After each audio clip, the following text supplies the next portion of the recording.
I think we can start. Hi everyone, welcome to this workshop. My name is Sarah, and I'm founder of Cinestack Rental. Cinestack is a production gear rental marketplace, kind of like Airbnb, but for production gear.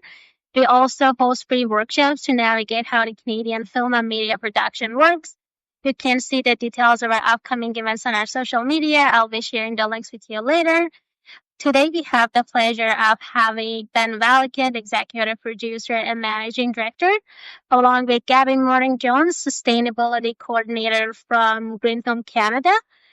Thanks so much, Gabby and Ben, for accepting our invitation and joining us for today's session.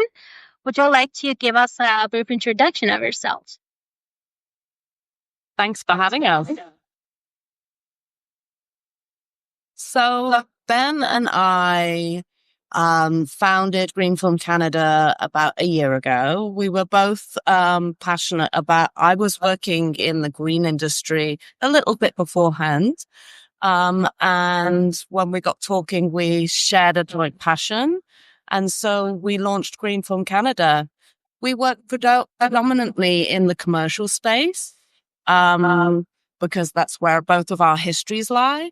So we work on commercial production rather than series and long format.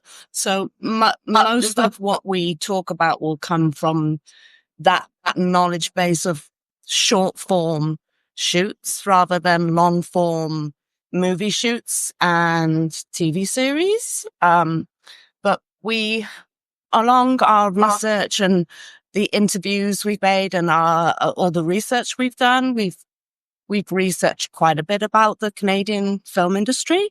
So we have a brief knowledge of what the landscape is. So we can talk briefly about the Canadian film industry and the series that are being made there, but most of our knowledge comes from the commercial world. So welcome.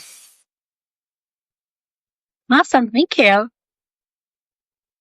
So, first of all, the first slide, environmental impact of the film and TV industry. The thing about filming is you're pretty much a traveling circus. Wherever you go, you pitch up, unless you're working in a studio. If you're working on location, you pitch up and you have to have everything at hand, which means that there's a lot of waste. And also the timescales are it's very fast paced industry. The schedules are jam packed. There's no room for error, which means that often when you look at what's being purchased, we over purchase so that we can produce on demand, which means that there's a lot of waste. There's a lot of waste during the travel. There's a lot of waste in purchases and feeding crew, the size of crews. So we have a pretty big footprint, unfortunately. So if we look at the carbon emissions, a large studio feature film, 3,000 to 5,000 to 300 metric tons per production, equivalent to the annual emission of 100 to 600 Canadians. Like, that's massive. If you look at a TV drama, 1 hour, 33 to 77 metric tons of CO2 max per episode. That's the equivalent of driving 150,000 kilometers in a gas vehicle. It's astronomical for 1 hour of TV. And when you look at how much is filmed in this country, you begin to really understand the size of the issue. With commercials, they're usually a 1 to 3 day shoot. So it's a much smaller impact, but because we are moving around a lot more than TV series, we have a big footprint too. And also there's a lot of travel to do with client and agency. So we also have a fair big carbon footprint, unfortunately. So we also, as I was speaking about the way, just the nature of the beast means we come with a lot of waste. If you look at a commercial of we're shooting on location, we show up on location and we have to have everything there. We have to have our craft. Our art department is all set up and we have to have everything on demand. And the craft is, we have to feed a crew of anywhere from 50 to 100 people for the entire day. And our shoot days are 10 to 12 hours. So as you can imagine, the amount of waste that comes from just feeding people, and giving people water, it builds up fast. Okay. So moving to this slide. In 2024, the City of Toronto issued over 3,500 film permits for over 1,500 productions. I think I just calculated that as 67 shoots a week, which is a lot. When you think about how much waste I've been talking about in the previous slides, that adds up fast. Hi, Ben. Hi, Gabby. Sorry about that. No worries. Okay. So what is green production? What are we here for? We're here to try and reduce the impacts that the industry is having. So ideally, we are there to help reduce the waste, but also put in place and implement sustainable measures. Yeah, I think, Gabby, I think that the key for this is that you don't want to have an impact that causes a creative change for the production. So we're there to, change the impact, but I don't want to have to pigeonhole anybody into using certain lights and things, or, change a set bill dramatically, but you do also want to influence that when they're trying to make that decision. That's right. Yeah. So often we're brought on and we come on as, for me, as the sustainability consultant, I'm brought on and I'm problem solving in the moment. So I'm ahead of time. I'm talking to the key departments. I'm talking to art. I'm talking to catering. I'm talking to the assistant directors, trying to see what input might come my way. But really, it's about being on set and being the people who care about this issue, because everyone else has a very, very, their job role is all encompassing when you're on a film set. So it's very difficult to stop and wait and care about this. So you really have to pay people to think about that and that to be their job. And as Gabby was saying, I think the earlier we get involved in the production, the easier it is for us to do that job.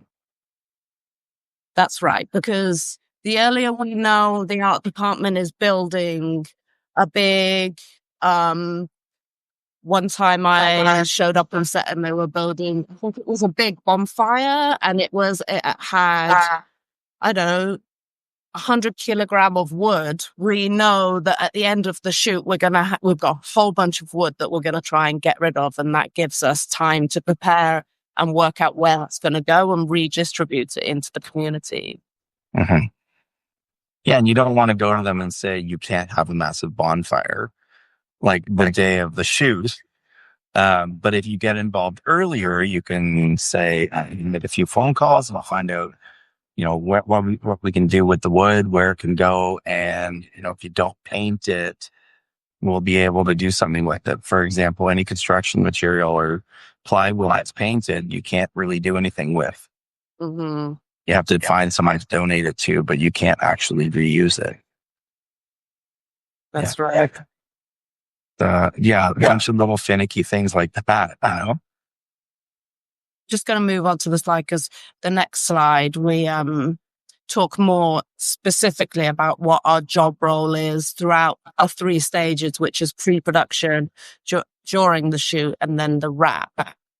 So in production, pre-production, hopefully as Ben was saying, the earlier we're brought on board, the more we can connect with the departments and flag that we're on board. There's a lot of cynicism in the industry because there's been a lot of greenwashing with recycling bins just put out and the waste just going into the bin and then ending up in landfill. So a lot of our job right now is education as much as it is a physical job, just educating what we're doing, that our job is to physically divert as much waste from the landfill as possible, and that we're actually treating the waste and it's coming out of the Toronto, we're based in Toronto, so it's coming out the Toronto waste system, which isn't effective right now. So in pre-production, my job as a sustainability consultant is reaching out to the caterers. I talk to them and say, we're on set.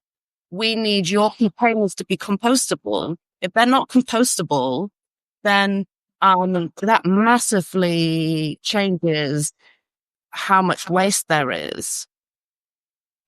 Making sure that they're not using plastic and water bottles, that there was a shift to flow bottles, which were Tetra Paks. They're also kind of hard to recycle. So we've shifted to aluminium cans or aluminum, as you guys.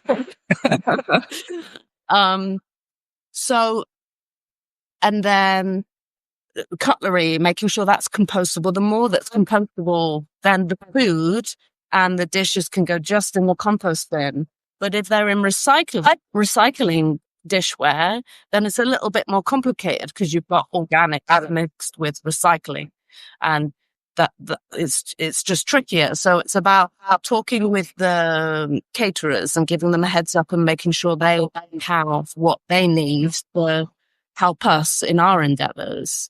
Yeah. I'll also talk to the art department to as discussed, to see what is coming down the line, whether there's any big builds that we'll need to get rid of, any set builds, or I think we worked on one job with a lot of banners, right?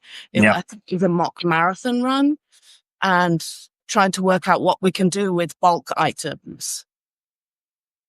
And then, yeah, go ahead, Gabby. Sorry.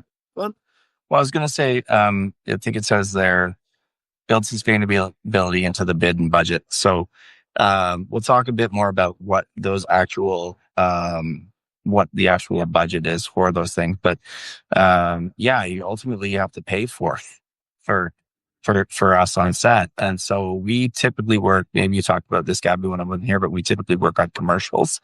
And so we have to try to convince production companies to build our services into their budget. It's a little bit, it's different for longer format. It's just kind of like a daily rate for a sustainability coordinator. But again, you've got to work that number into the budget. That's right. And a lot of the time, the budget is the thing that rules. Whether there's enough money in the budget will rule whether we're there or not.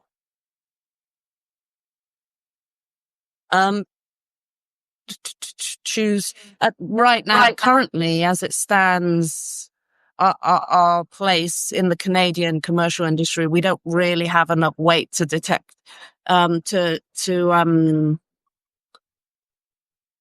tell agencies and clients how their clients can travel. Here on the slide, it says choose low emission transport and avoid air travel. We don't have the power to be able to say only 3 people should fly in from LA, not 9 people. But we're hoping that as we dig into the Toronto commercial industry and we start to set guidelines for agencies, then we'll have more and more power to upfront dictate their emissions, because frankly, a lot of the emissions are travel. Yeah. I think on a typical commercial shoot, 60 to 70% of emissions from the entire shoot are typically from air travel. Yeah. And maybe that's because a lot of the shoots we do are service shoots, which means they're US shoots that are shooting in Canada. So you naturally have clients who are traveling up to Toronto where we are. Once it takes off a bit more with the Toronto agencies, hopefully that travel will reduce. We did do that one shot locally. I remember that one specific one that we did. It was just a massive difference for the overall footprint and for the transportation footprint. When it was a local Toronto agency, Toronto client shooting locally with local crew, talent, everything.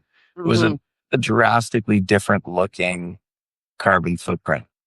Yeah. So that's the key, really, but that takes a lot of legwork for us to get into the industry and start to set standards. That's a long road. Yes, it is. So during the shoot, much of what I do, as we talked about, is being an on-set presence and telling people that we're actually doing this. This isn't greenwashing. We're actually caring about this. So please, everyone else care to sort their waste, or everyone else communicate with us, or switch off the lights and the steamer in the hair and makeup and wardrobe trailer, because we're trying to reduce footprint. It's a lot about education, but then it's about maintaining the set. It's about the set. A set is, I mean, my experience is mostly commercials. It's fast paced, and if you're in the midst of the shooting, if you're in the AD team, if you're the camera team, things are happening so fast. It's very hard to care about where you put your trash. So it's about going and maintaining the bins, making sure they're sorted, making sure the signage is up, talking to people, but also collecting information for the carbon calculations. So we'd need to collect information like what vehicles are in the set, what size of vehicle they are, whether they're diesel or gas. We need to know how many meals are on set, what kind of meals are being served, because the carbon footprint of a vegetarian meal is much lower than a red meat meal. So we'll get a rough breakdown from catering about the food that they've served. We'll note down the materials used. It's very hard to track how much glass, how much plastic, how much wood. So we do our best. We talk to the art and do it in broad strokes, talking to the wardrobe, seeing how many costumes have been used. Sometimes it can be 2 people. The other day we were on set and there were 90 extras. So that can really make a difference. So for the carbon calculation, we need a lot of data. So the second part of my job on set is to collect that data. And Yeah. I was just going to say, Gabby, like also trying to convince them to plug into house power whenever possible. Yeah. Makes a massive difference. The productions, they run off generators, and and the generators from the big package truck will come with all the lights and the stands. And that's a massive generator that they just have running all day long, and it's not plugged into the grid. So and we deal with, cold weather and, hot weather in the summer. And so they're running air conditioners or heaters off of putt generators all day long. And, if if they have talent building or makeup and wardrobe or production office in the actual location, it makes a massive difference. Yeah. Yeah. So for RAF, mostly that is a carbon calculation that traditionally Ben does. So he'll take the information that I've gathered on set and he'll plug it into a carbon calculator. There are various different carbon calculators. We use AdGreen. We've just found it the most usable, and also because we're in commercials, our client set up their own profiles within AdGreen, and so that we can share we can share our data with them, and it can help them look at their client list and collate all of their data. Yeah. So I don't know if we want to get too into it, but are the emissions caused from production are considered scope 3 emissions for the client, whether that's the production company or whomever. And so when we do the carbon calculation for them, they typically would have targets that they have to hit or measure against. And then they would have their own AdGreen login, which we would essentially tag them in the carbon calculation. So all their shoots for the year get included for them and calculated for them. It's a really smart platform. It's actually based off of the Albert carbon calculator. Albert is typically used for longer format projects, but we haven't had to use it yet, but we do have a login for it and everything. But AdGreen is based off the Albert calculator, so I'm sure it's not too different. And Gabby just has to, we have to collect the right information to be able to input it in there to get it as accurate as we can carbon footprint for the production. I'll move on to the next slide. Oh, well, I guess we can talk about the reports that we share. Yeah, and also maybe we talk a bit about what we do with things like wardrobe and all that stuff.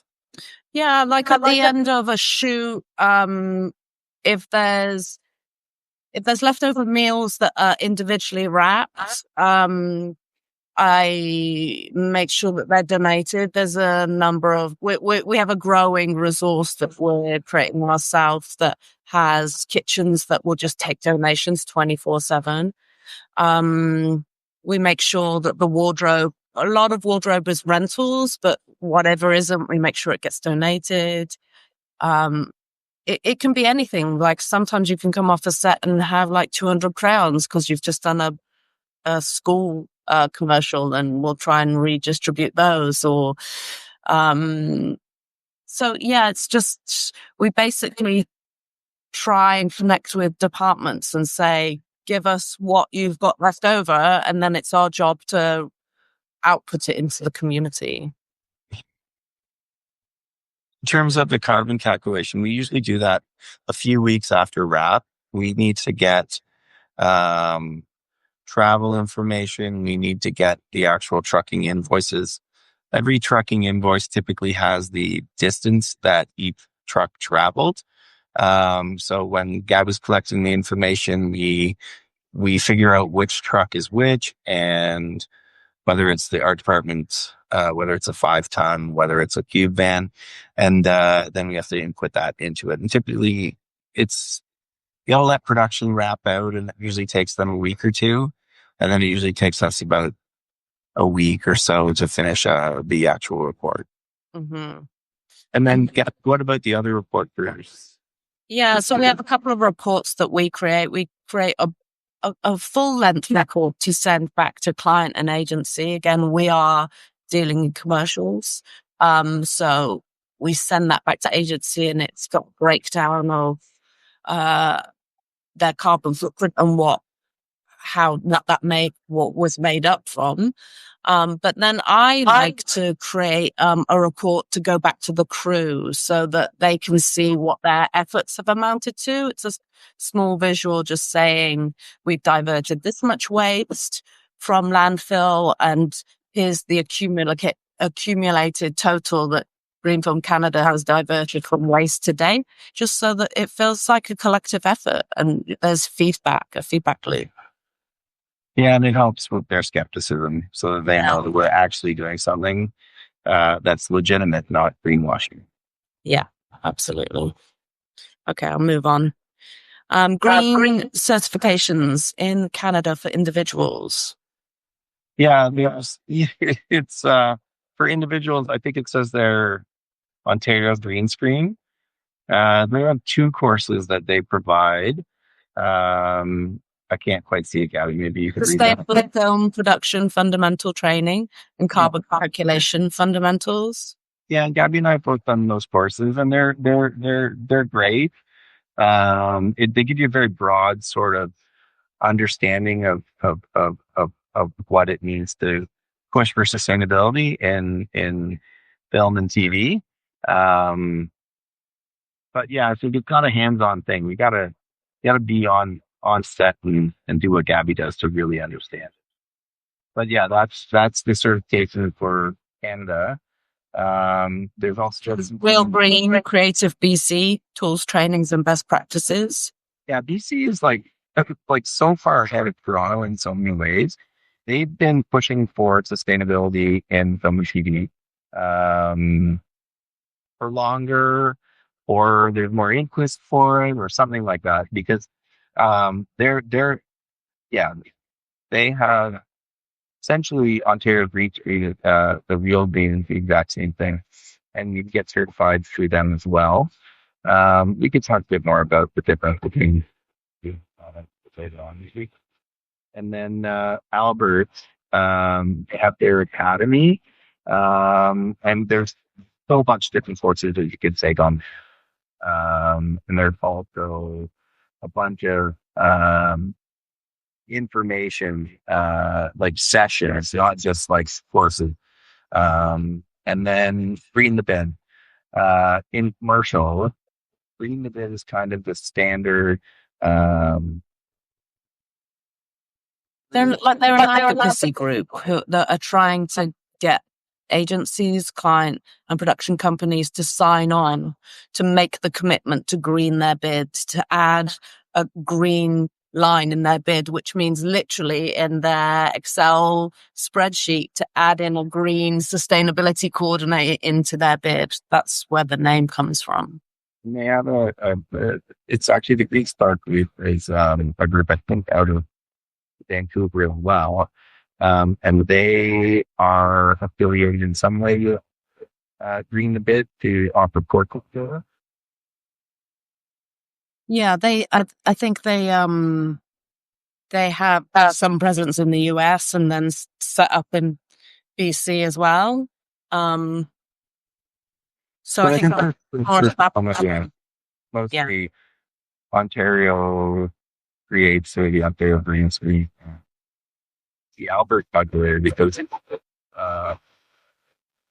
was there, I guess, does AdGreen have it? I think. Yeah, AdGreen. So AdGreen is a UK. So sustainability is much more developed in Europe. It's taken much more seriously. There's entire networks that are trying to be carbon neutral. So they're further down the road, and AdGreen is UK based, and they have a lot of resources and a lot of courses. But the courses I've done, the AdGreen courses, they're pretty much the same as Ontario Green Screen. And the thing about the training is often it's about knowing what local resources you can pull from. So once you understand the job role in itself, then it's about, well, where do I divert this to? Where can I donate this to? And that's why it helps to use training that's local, because they will have a lot more useful tools. I'm going to switch slides. Ben, your audio is dipping in and out, by the way. Yeah. Oh, that's better. Green certifications in Canada for production from schools.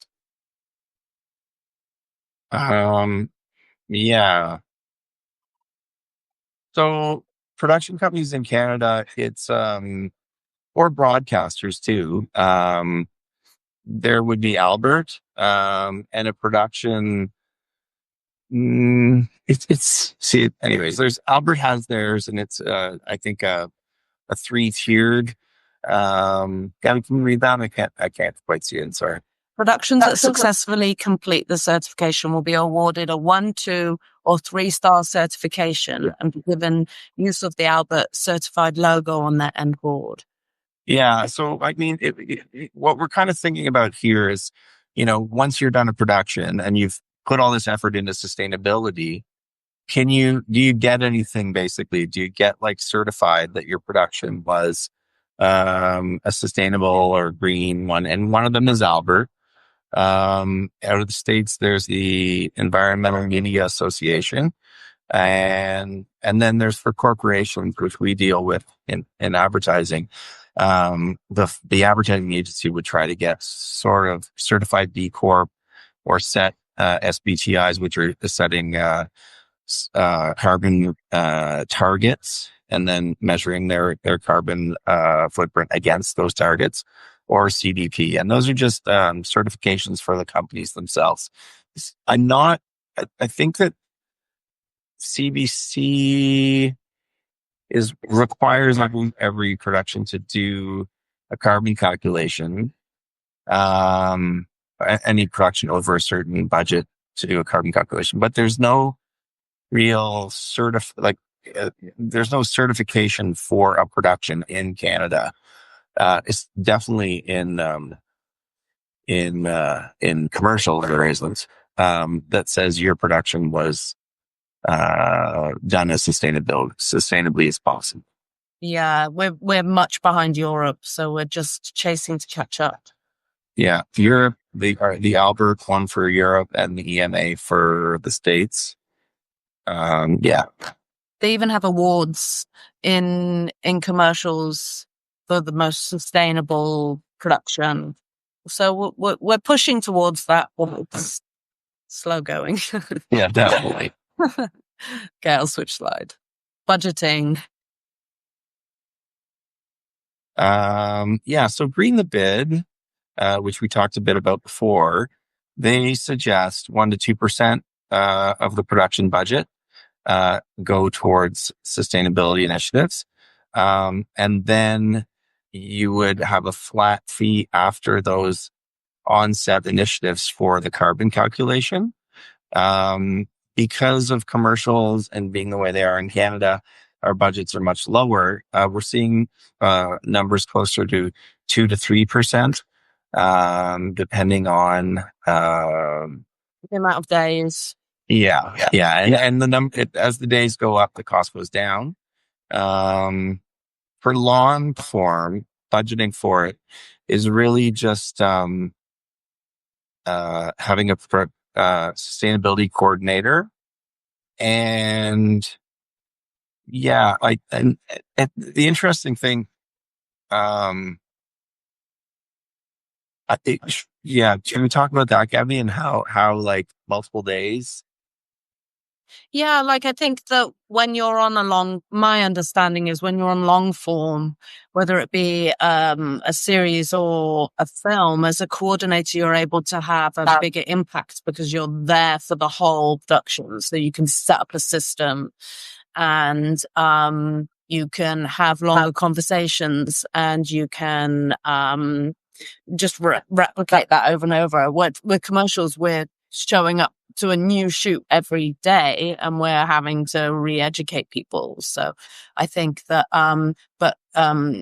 talking about budget, that brings down the budget in many ways. And also once you've got good practices in place, like if they're plugging into the grid rather than running off jennies, then they're often finding that they're actually saving money. Yeah, I think we were on an Ontario green screen call where they had somebody talk about how they had done this on a Netflix shoot. And they had saved so much money on just, trucking alone, that it covered the cost of the production, the sustainability coordinator plus some, which was really fascinating to me because with commercial world, you're doing like 1 to 4 days and you're not seeing a huge savings, budget wise, if you're plugging into house power or doing things like that. But with long format, it can be massive, a significant savings for the production. Yeah. Okay, next slide. Green Film Canada tools and resources. So it's much as we've talked about, we produce resources for the production that we work with. So we'll give the PM checklists. We obviously, as we've dug into this job role, we have our preferred vendors, the people who we know will distribute waste properly, will take the food, will take donations, guidance on set. But that's not really a tool and resource. I mean, I think that we, as a sustainability consultant, you become the resource, you become a wealth of, like a knowledge, best practice, right?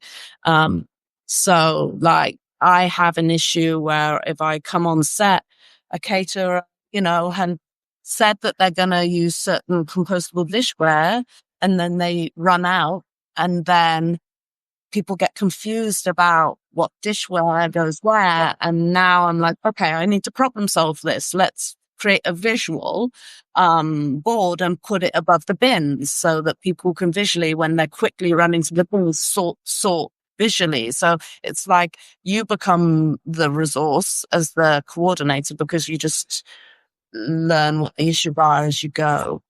And we also have a list of like vetted suppliers that we have looked into and tried out on different jobs. And we know now, after having done a bit, which ones are better, which ones are not greenwashing, which ones we should push for that have a bigger impact than others as well. Mm-hmm. Okay, I'm gonna just move on by. And resources. I mean, we've talked about most of these resources through the presentation. Yeah. In the commercial world, Green the Bid, Add Green, and Add Net Zero all have different pages on their websites where you can, for free, access different resources that you can use on a production. Some wealth of checklists. Like you could pretty much go on Green the Bid, take their checklists and run with it. And you'll for the first time, you'll feel like you don't know what you're doing, but like they have it all out there for you. They have it pre-production, production, and carbon calculation, the checklist you need. It's great. With admin, it takes a few tries to get better at it and understand the right data that you need to collect. But AdGreen is a carbon calculator. They have good resources on there as well. For long form, Ontario Green Screen is good. If you're Toronto based, they're a great group to connect with. Yeah. They have maps of tie-ins, and a tie-in is where you can plug in your shoot into the grid rather than running off generators. And they have a map so you can see where you can plug in. They have places to donate. They have all sorts of resources. And in the States, there's, I think the last one there says Sustainable Entertainment Alliance. That's massive production companies like Netflix, broadcasters. They've all joined this and they've pushed for, different sustainability initiatives on all of their shoots. It seems like when they come shoot in Canada, sometimes they kind of forget about it. And there isn't one, I think, for Canada, even though I think at the CBC, they started a group to sort of do that. Again, things are just, the industry in Canada is just starting. Yeah. We're kind of playing a bit of catch up here. And so, yeah, we're trying to push forward in the commercial world. But yeah, with the long format stuff, it seems a bit behind in Canada for sure. Mm-hmm. So those are the resources that you can pull from. And I think that's about it. I think we've covered everything. Yeah. I mean, if you talk to us in 5 years' time, it might be a very different presentation. But right now, it's a burgeoning field in Canada, so we're still young. Yeah, sort of. At heart.